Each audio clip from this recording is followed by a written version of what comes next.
اور step by step آخر میں کہا گیا کہ شراب تم پر حرام، آج کے بعد شراب ایک گھونٹ بھی نہیں پی سکتے۔ شراب ہے، چرس ہے، بھنگ ہے، پاؤڈر ہے، وہ کسی قسم کا نشہ جو نشہ طاری کرے، تھوڑی مقدار ہو یا زیادہ، وہ حرام ہے، وہ کسی کے لیے جائز نہیں ہے۔ اس کے بعد اللہ رب العزت فرماتے ہیں کہ اللہ تعالیٰ کے ساتھ جو شرک کرے گا، اللہ نے یہ اصول اور ضابطہ بنا دیا، اللہ اس کو کبھی معاف نہیں کرے گا۔ اس کے علاوہ جس کو چاہے معاف کر دے۔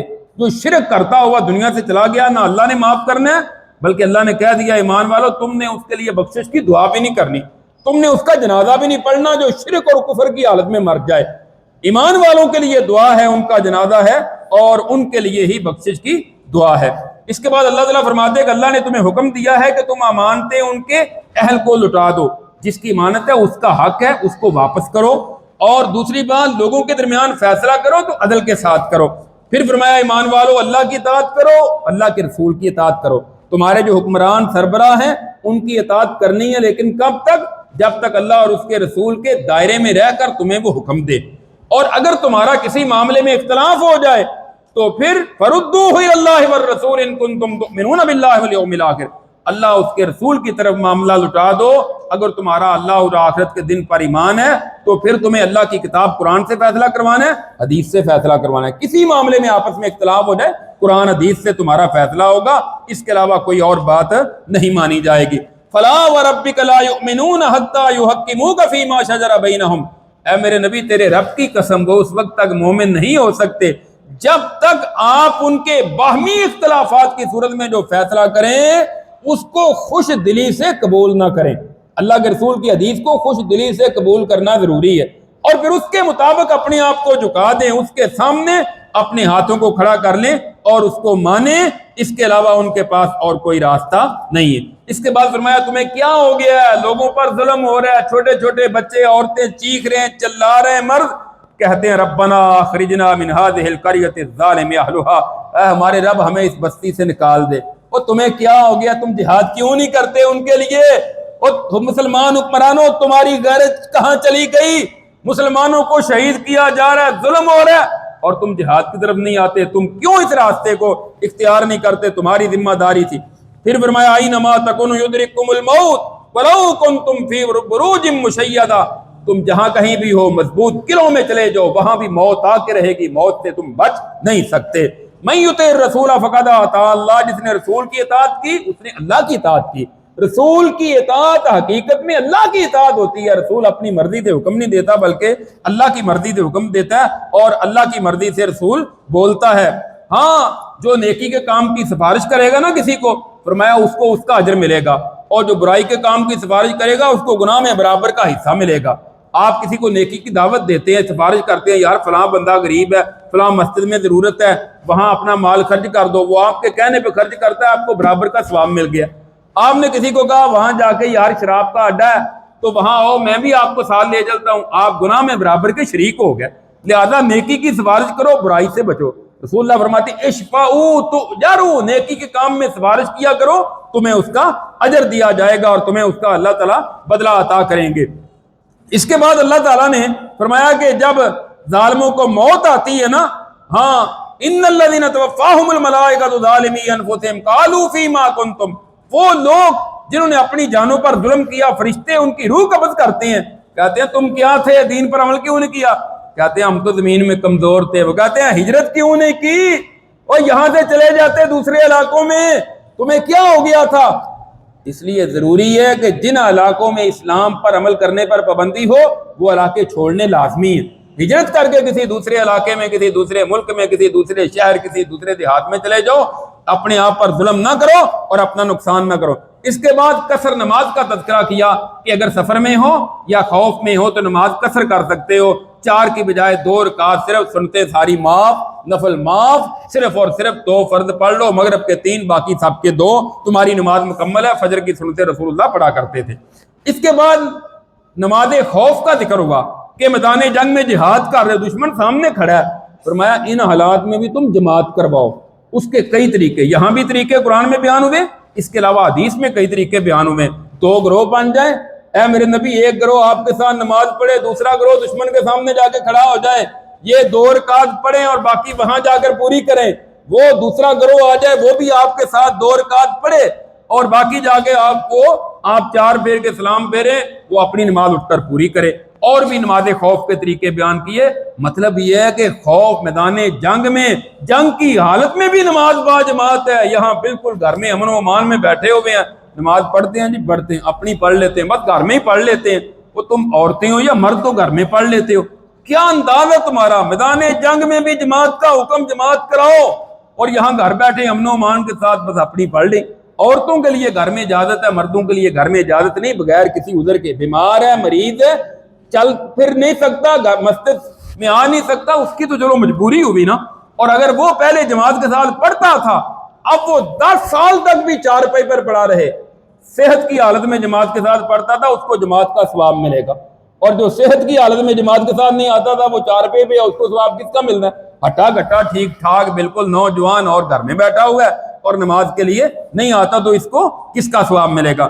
آگے فرمایا وَمَن يُشَاقِقِ الرَّسُولَ مِن بَعْدِ مَا تَبَيَّنَ لَهُ الْهُدَىٰ وَيَتَّبِعْ غَيْرَ سَبِيلِ الْمُؤْمِنِينَ نُوَلِّهِ مَا تَوَلَّىٰ وَنُصْلِهِ جَهَنَّمَ وَسَاءَتْ مَصِيرًا۔ جس نے رسول کی مخالفت کی اس کے بعد کہ اس کے لیے ہدایت واضح ہو گئی اور مومنوں کا راستہ چھوڑ کر دوسرے راستے پہ چلا، اللہ کہتے ہیں ہم اسی طرف پھیر دیتے ہیں جس طرف یہ پھرتا ہے، ہاں ان لوگوں کا ٹھکانہ ہم جہنم کی آگ کو بنا دیتے ہیں، پھر یہ جہنم کی آگ میں جائیں گے اور ان کا ٹھکانہ جہنم کی آگ ہوگا۔ اس کے بعد اللہ تعالیٰ فرماتے ہیں کہ اگر تمہارا عورتوں کے ساتھ چھوٹا موٹا معاملہ ہو جائے نا، ناراضگی ہو جائے، طلاق نہ دیا کرو، چھوٹی چھوٹی باتوں پر علیحدگی نہ اختیار کیا کرو، بلکہ صلح کرو، وَالصُّلْحُ خَيْرٌ، صلح ہی تمہارے لیے بہتر ہے، حتی الامکان اپنے گھر کو بسانے کی، آباد کرنے کی کوشش کرو۔ پھر فرمایا ایمان والو گواہی دو اللہ کے لیے، سیدھی گواہی دو، سچی گواہی دو، حق والی گواہی، جھوٹی گواہی نہیں دینی، یہ کبیرہ گناہ ہے جھوٹی گواہی دینا۔ ہاں تمہارے اپنے خلاف ہے تب بھی گواہی سچی، تمہارے والدین کے خلاف ہے تب بھی گواہی سچی، تمہارے قریبی رشتہ داروں کے خلاف ہے گواہی حق والی۔ یہ نہ خیال کرو یہ غریب ہے، یہ امیر ہے، میں غریب کا ساتھ دوں گا یا میں غریب کی ہمدردی میں اس کا ساتھ دے رہا ہوں، نہیں، تمہاری ذمہ داری کا حق کے ساتھ گواہی دو، اللہ بہتر جانتا ہے کہ کیا ہے اور اللہ نے اس کو اس کا بدلہ کیا دینا ہے۔ اس کے بعد فرمایا کہ جن مجالس میں اللہ کے ساتھ یا اللہ کی آیات کے ساتھ مذاق کیا جا رہا ہو، تم ان مجلسوں میں نہ بیٹھا کرو، تمہارا حق نہیں ہے، اللہ اور اللہ کے رسول کا مذاق اڑایا جا رہا ہے، تم مجلس کا حصہ بن کے بیٹھے ہو، اٹھ جاؤ وہاں سے کہ میرا اس مجلس کے ساتھ کوئی تعلق نہیں ہے، گناہ والی مجلسوں سے اٹھ جایا کرو۔ وہ شادیاں جہاں باجے باج رہے ہوتے ہیں، گانے باج رہے ہیں، آپ بیٹھے ہوئے ہیں، اور بے حیائی ہو رہی، آپ بیٹھے ہوئے ہیں، اللہ کے بندو اٹھ جاؤ، چلے جاؤ وہاں سے کہ میں ایسے فنکشن میں، ایسی شادی کا حصہ نہیں بننا چاہتا۔ شراب چل رہی سامنے ٹیبل پہ آپ بیٹھے ہوئے ہیں، آپ کہتے ہیں میں نہیں پیتا، آپ پیتے نہیں تو آپ بیٹھے کیوں ہیں وہاں سے؟ اٹھ جائیں آپ وہاں سے، ایسی مجالس سے اپنا تعلق ختم کر دیں۔ اللہ تعالیٰ نے یہودیوں کا بھی ذکر کیا اس پارے میں کہ ان کے اندر کون کون سی خرابیاں تھیں، اور اسی طرح منافقین کا تذکرہ کیا ہے، اور منافقوں کا تذکرہ کرتے ہوئے فرمایا کہ یہ جو منافق ہے نا، یہ اصل میں اللہ کو دھوکہ دینا چاہتے ہیں، اللہ کے اپنے آپ کو دھوکہ دے رہے ہیں، اور جب نماز کے لیے کھڑے ہوتے ہیں ان کی کیفیت یہ ہوتی ہے کہ اس طرح جیسے گر رہے ہیں، سستی کے مارے ہوئے، کاہلی کے مارے ہوئے، اور ان کی حالت لوگوں کو دکھلانے کے لیے ہوتی ہے کہ یہ ریاکاری کے لیے نماز کے لیے آتے ہیں۔ نماز ہے، عبادت ہے اللہ کی رضامندی کے لیے، اللہ کو خوش کرنے کے لیے، جب اللہ خوش ہو جائے گا سارے معاملات حل ہو جائیں گے۔ ہاں منافقوں کا ٹھکانہ جہنم کا سب سے نچلا گڑھا ہے، منافقوں کو اللہ تعالیٰ نے یہ سزا دینی ہے۔ اور آخر میں فرمایا کہ اللہ تعالیٰ تمہیں عذاب دے کر کیا کرے گا؟ اگر تم شکر کرو اور ایمان لے آؤ، اللہ اپنے بندوں کی بڑی قدر کرنے والا ہے، وہ اپنے بندوں کی پھر بڑی قدر کرتا ہے۔ اگر بندہ اللہ پر ایمان لے آئے، اس کی فرمان برداری شروع کر دے، پھر حدیث میں آتا ہے اللہ بندے کی اتنی قدر کرتا ہے کہ اگر بندہ اللہ پر قسم ڈال دے کسی کام کے لیے تو اللہ اس کو مایوس نہیں کرتے، اللہ اس کے کام کو پورا کر دیتے ہیں۔ اللہ رب العزت سے دعا ہے کہ اللہ تعالی ہمیں کتاب و سنت پر عمل کرنے کی توفیق عطا فرمائے۔ آخر دعوانا الحمدللہ رب العالمین۔